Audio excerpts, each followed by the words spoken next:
कल से लगातार दिल्ली में टैक्स बढ़ाने को लेके भारतीय जनता पार्टी हमलावर है।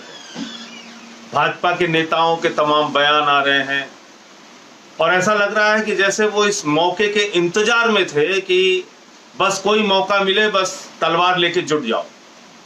और ये भाजपा नेताओं का दिल्ली के प्रति हमेशा यही रवैया रहता है। देखकर बहुत अफसोस होता है, कष्ट होता है कि ऐसे महामारी के समय में भी, ऐसे संकट के समय में भी भारतीय जनता पार्टी के नेता ओछी राजनीति करने से बाज नहीं आते, घटिया राजनीति करने से बाज नहीं आते। अब क्या कह रहे हैं? दिल्ली में साहब टैक्स बढ़ गया, पेट्रोल डीजल के ऊपर टैक्स बढ़ गया। इसकी सच्चाई आप जानते हैं? 2014 में अंतरराष्ट्रीय बाजारों में कच्चे तेल का दाम था $109 प्रति बैरल। आज कच्चे तेल का दाम अंतरराष्ट्रीय बाजारों में 35-34 रुपए प्रति बैरल है। लेकिन डीजल और पेट्रोल का दाम जैसे का तैसा, उसमें कमी नहीं आई। यानी सेंट्रल गवर्नमेंट, केंद्र में बैठी हुई भाजपा सरकार ज्यादा से ज्यादा टैक्स ले रही है। वो कच्चे तेल का दाम कम होने पर हिंदुस्तान में तेल के दाम कम नहीं करती, उस पर कोई सवाल नहीं उठाएगा भाजपा। उसके बाद देश की मीडिया कोई सवाल नहीं खड़ा करेगी। लेकिन कल से दिल्ली में जैसे ही पेट्रोल डीजल पे टैक्स बढ़ा, हल्ला मचाना शुरू कर दिया। जैसे तलवार लेके इंतजार कर रहे थे कि बस कैसे हमला करना है।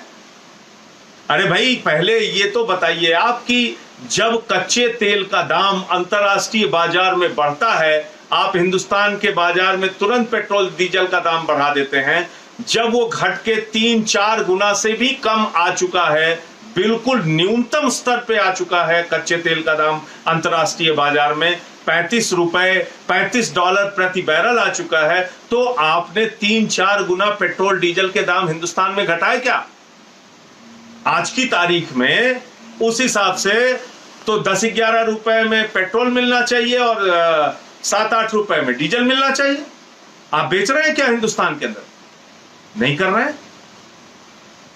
और दिल्ली ऐसा राज्य, जिस राज्य ने जब ये कोरोना का संकट आया, 10 लाख लोगों को प्रतिदिन दोनों वक्त की रसोई चलाने का काम दिल्ली राज्य कर रहा है। मजदूरों के खाते में 5-5 हजार रुपए देने का काम दिल्ली राज्य ने किया। ऑटो वालों को, ई रिक्शा वालों को 5-5 हजार रुपए उनके खाते में देने का काम किया। पीपीई किट्स उपलब्ध कराने की बात हो, नर्सेस को सुविधा, डॉक्टर्स को सुविधा उपलब्ध कराने की बात हो, हमने उसमें कहीं कोई कटौती और कमी नहीं रखी। 1 करोड़ लोगों को राशन बांटने का काम दिल्ली सरकार ने किया। और हमने दिल्ली में कोरोना संक्रमित मरीजों का कितना ख्याल रखा, किस स्तर पे जाके उनके बचाव के लिए काम किया, इसका अंदाजा आप इसी बात से लगा सकते हैं कि देश के अंदर तीसरे नंबर पर कोरोना केसेस दिल्ली के अंदर हैं।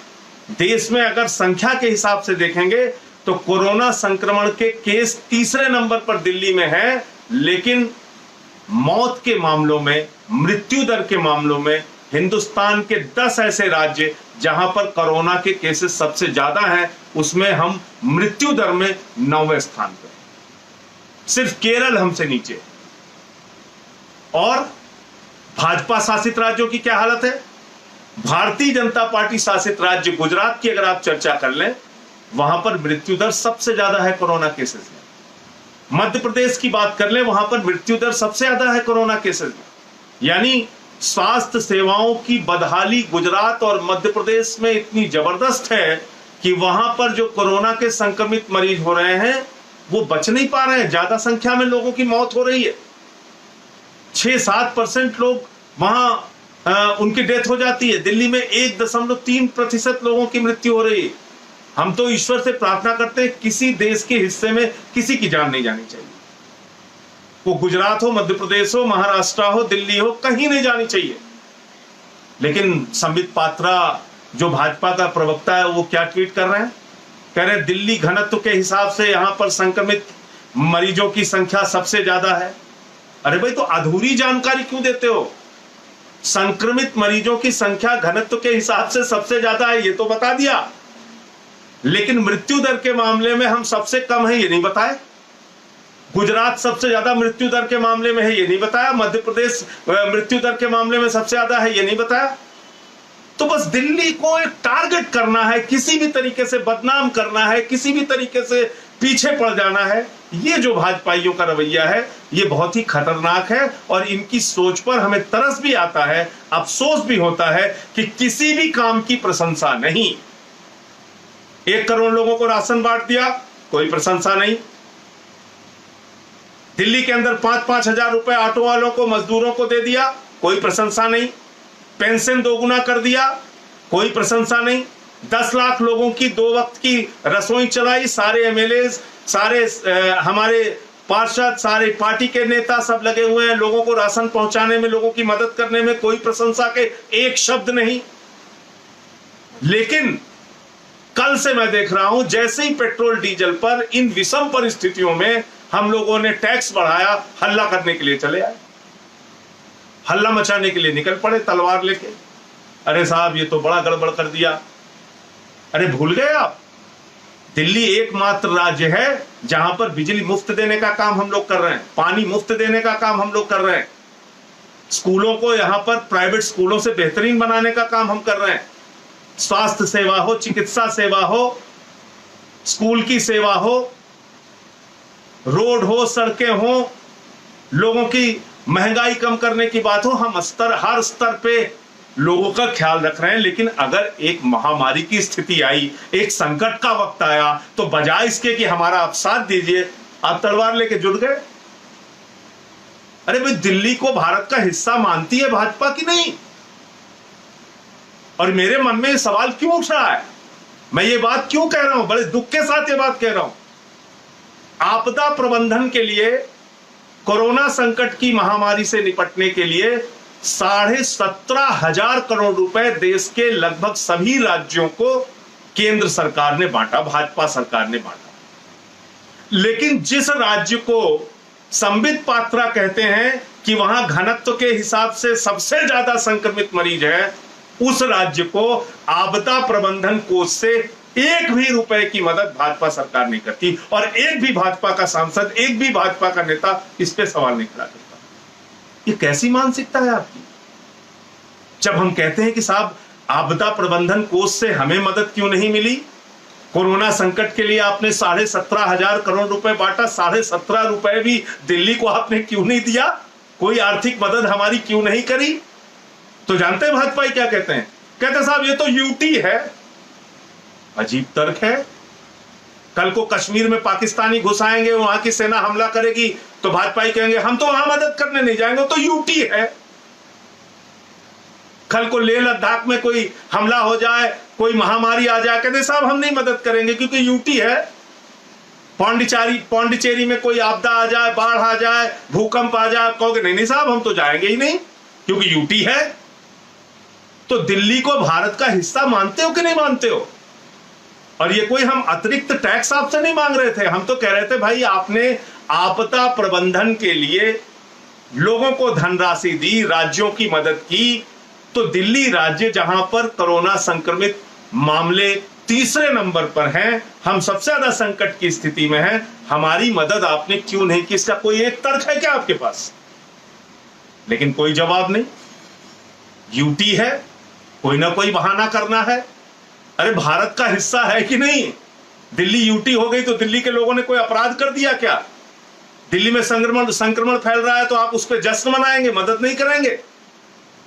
तो ये जो एक मानसिकता है भाजपाइयों की, इसको बदलने की जरूरत है।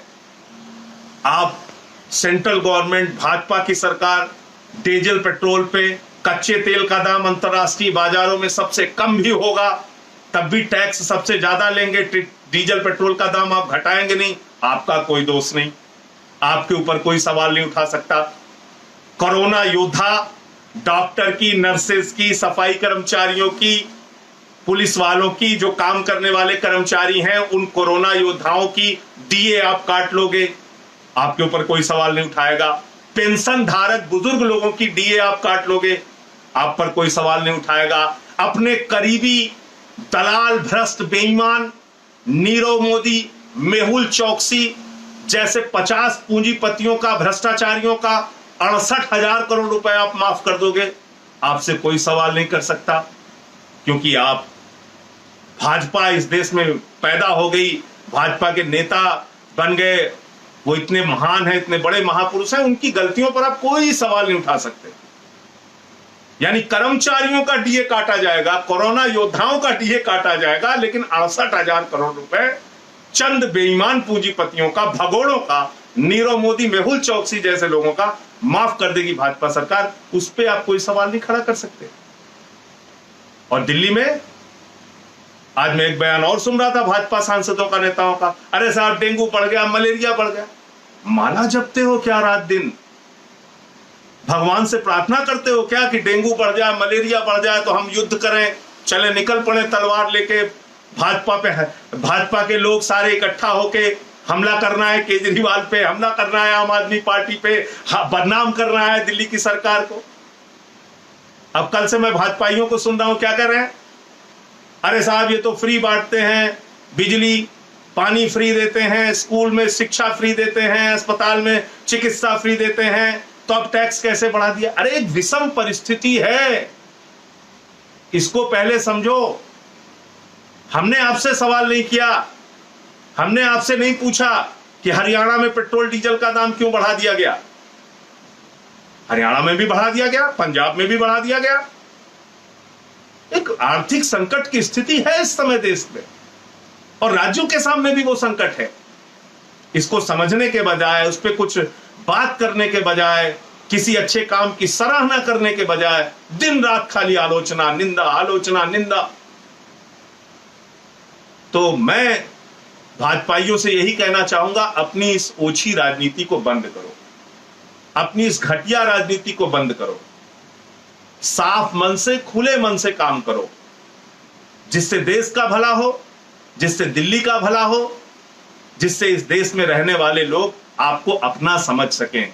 दिल्ली को बांटिए मत, यूटी कह के आप दिल्ली की कोई मदद नहीं करेंगे। ये आपका जो तर्क है और ये जो विचार है, ये ऐसा महसूस होता है कि दिल्ली में आम आदमी पार्टी को लोगों ने वोट कर दिया तो आप दिल्ली को भारत का हिस्सा ही मानने को तैयार नहीं। यानी संसद यहां पे रहेगी, सरकार यहां रहेगी, प्रधानमंत्री, सारे सांसद यहां, लेकिन हम दिल्ली को भारत का हिस्सा नहीं मानेंगे क्योंकि यूटी है, आपदा प्रबंधन से मदद नहीं करेंगे। तो ऐसी मानसिकता अपनी बदलो, ऐसे विचार अपने बदलो। इस कोरोना के संकट में प्रधानमंत्री जी भी अपील करते हैं, केंद्र सरकार भी अपील करती है कि मिलजुल कर काम करना है। हम लोग मिलजुल कर काम करने का दिन रात प्रयास आप लोगों के साथ कर रहे हैं, लेकिन आप तो ऐसे हमलावर हो जाते हो किसी एक विषय को लेके, जैसे मालूम पड़ता है कि सारा अपराध पूरे देश में अगर कोई कर रहा है तो आम आदमी पार्टी कर रही है, अरविंद केजरीवाल कर रहे हैं, दिल्ली की सरकार कर रही है। ये मानसिकता कहीं से भी ठीक नहीं है। इस विचार को, इस सोच को भाजपाइयों को बदलना होगा। जय हिंद,